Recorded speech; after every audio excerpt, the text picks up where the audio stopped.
चलिए आज पूरे पाठ हिंदी का हम आप लोगों से प्रश्न उत्तर करेंगे, जवाब दीजिएगा।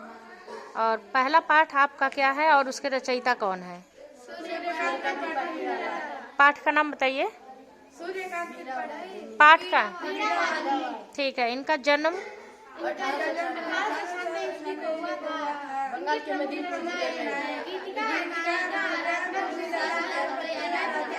एक एक लोग बोलिए। इनकी मृत्यु 1961 को हुआ था।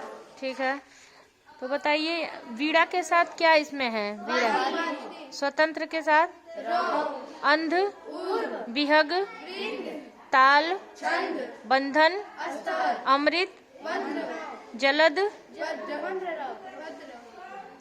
कविता में आए तुकांत शब्दों को बताइए एक एक। और विसर्ग संधि का उदाहरण बताइए और संधि विच्छेद करिए। विसर्ग संधि जल्दी बताइए। जब विसर्ग संधि होता है तो रेप का मात्रा लग जाता है और विसर्ग का चिन्ह हट जाता है, और जब संधि विच्छेद होता है तो रेप का मात्रा हट जाता है और विसर्ग का चिन्ह। वेरी गुड, शाबाश। हाँ, और उदाहरण बताइए जल्दी जल्दी। जैसे ज्योति हमें दीर्घ और छदु अगति और दीर्घ। अच्छा, समास किसे कहते हैं? अच्छा, बहुव्रीहि समास का उदाहरण बताइए। एक एक लोग बोलिए। हाँ, बहुव्रीहि समास पहला अर्थ न देकर दूसरा अर्थ न देता है, तीसरा अपना अर्थ देता है तो उसे हम बहुव्रीहि समास कहते हैं। जैसे गजानन गज के समान आनंद, अर्थात उसका अर्थ है नहीं गणेश। चतुरानंद चार अर्थात है विष्णु। ठीक है। चलिए, गुणवाचक विशेषण किसे कहते हैं? संज्ञा के गुण या दोष को बताने वाले शब्दों को गुणवाचक विशेषण कहते हैं। चलिए बताइए, काकी पाठ के रचयिता कौन है? सियाराम शरण गुप्त जी का जन्म 4 सितंबर 1895 ईस्वी को हुआ था। इनकी रचना प्रमुख रचना है बोध नारी। अच्छा, इनकी मृत्यु 1963 ईस्वी को हुआ था। चलिए बताइए, जिस पर विश्वास न किया जाए उसके लिए एक शब्द। जिसका स्वर्गवास हो गया हो, जो अपने मन को एकाग्र रखता हो, वह स्थान जहाँ शव जलाया जाता है। और बुद्धि में कौन सा प्रत्यय लगा है? मान। चौकी में उपद्रव में, और बल में,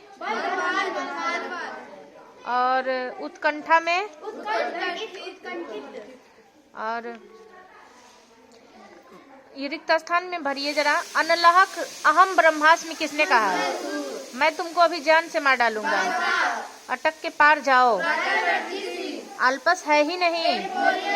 लेखक के अनुसार दुनिया किस पे खड़ी है? चलिए एक एक लोग बोला करिए जरा। अपने अंदर की वीरता जगाने के लिए हमें क्या करना चाहिए?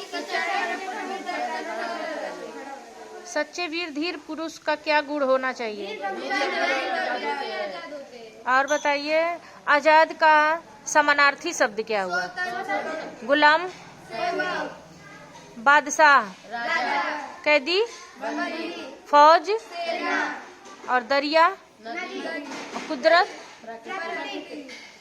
और विलोम बनाइए। उपस्थित, अनुपस्थित, स्थायी, साधारण, उदार। पेड़ों के संग बढ़ना सीखो, रचयिता कौन है? पेड़ों के संग बढ़ना सीखो।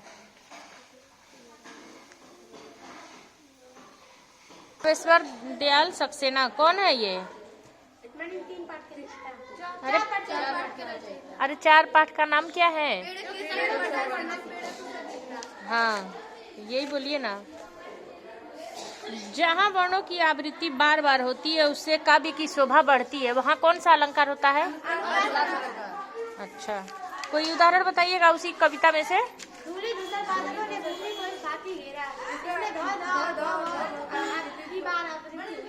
अच्छा, ये बताइए, प्र और द शब्द, प्रद शब्द जोड़ करके नया नया हमें प्रत्यय शब्द बनाना है। बताइए, प्रद प्रत्यय जोड़िए। हाँ, आनंदप्रद, लाभप्रद, हानिप्रद, ज्ञानप्रद। ठीक है। निपात किन शब्दों को कहते हैं? एक लोग बोलिए जरा, सभी लोग। वाक्य में कहीं भी रखा जा सके उसे हम निपात कहते हैं, जैसे पर भर ही तो। ठीक, वेरी गुड। चलिए, और कविता आप लोगों को बिहारी जी का दोहा को याद है?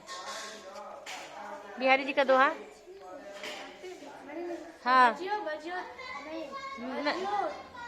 नहीं, ये नहीं, बिहारी का दोहा कनक का वाला नहीं याद है? पूरा बोलिए। अब तऊ शब्द का क्या अर्थ होगा हिंदी? ताते शब्द का क्या अर्थ होगा? जाते का? कहियो। अब जब एक ही शब्द बार बार आता है काव्य में लेकिन अर्थ अलग होते हैं तो उसको यमक अलंकार का उदाहरण, उसका उदाहरण, हाँ वो तो बता चुके हैं आप, अब उसका उदाहरण बताइए। हाँ,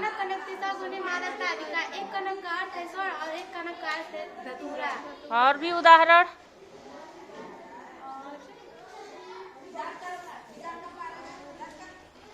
एक ही याद है और नहीं याद है? हाँ बताइए। काली घटा की घमंड घटा। Very good. चलिए, कौन सा? युक्त और रहित दो शब्द जोड़ के नए नए शब्दों को बनाइए।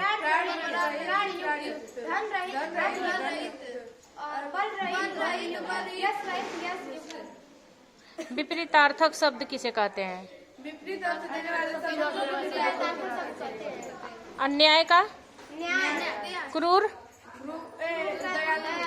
मूर्ख? दुर्बल? मानवीकरण अलंकार किसे कहते हैं?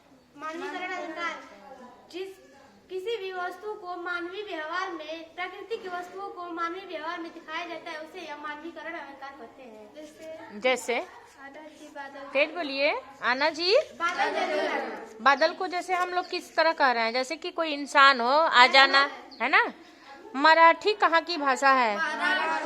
मलयालम, कन्नड़, कर्नाटक, तेलुगु,